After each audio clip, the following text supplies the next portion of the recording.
Every piece of communication is about human connection. It's about real people and the way we make them feel. And it's so important to remember this when we're communicating for social change, because what we're trying to do is change people's minds, change their behaviours, or at the very least, to shift the way they think about our issue. And to do that, we absolutely need to connect with them on the level of their values and their beliefs about the world. So to build a communication strategy that achieves that, we can start by asking 3 key questions. First, who are we speaking to? Second, what do we need to say to connect with them? And finally, how do we reach them? So our workshop focuses on these 3 main areas, on identifying and engaging audiences, framing messages, and delivering impactful communications. Because our first question when we're developing any communication strategy or communications output is, who are we speaking to? And if we clearly identify a target audience, the rest of our decisions will flow from there. Now, there are lots of ways that we can group our audiences according to their location, their demographics, or their interests.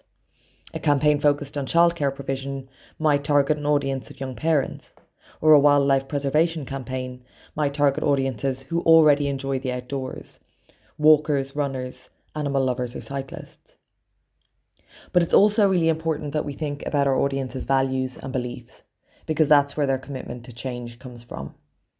So that's considerations like whether they're community-minded, egalitarian, feminist, trade unionist, or moderate. We also need to think about where these audiences currently stand in relation to our issues and where we need to move them to.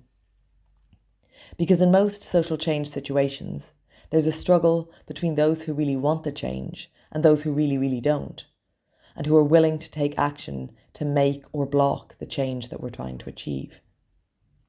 And in activist work, we often focus on those 2 groups, forgetting that the vast majority of people are somewhere in between. The spectrum of allies illustrates this point. The goal is to identify where different groups sit in relation to our issues, and then design actions and tactics that will move them one wedge to the left. We don't try to build Rome in a day. Instead, we use our communications to incrementally draw people closer to our view.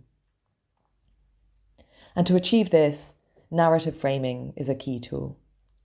This is the process by which we adapt our communications to reflect our audience's deeper values, associations, and instincts. And in the workshop, we'll talk about the 6 essentials of narrative framing. From leading with shared values, to prioritising our positive vision and not our opponent's destructive one, to using images and metaphors that support our frames.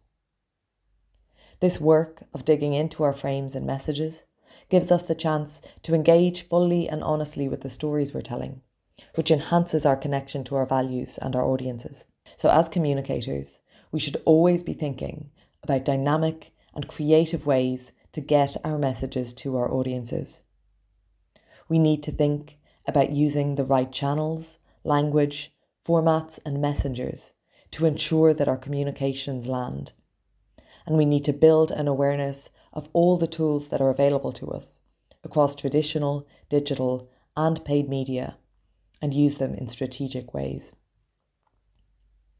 As the messaging expert George Lakoff says, we need to communicate the moral importance of the work we do. Because when we as campaigners show how much we care about our issues, audiences are more likely to care too.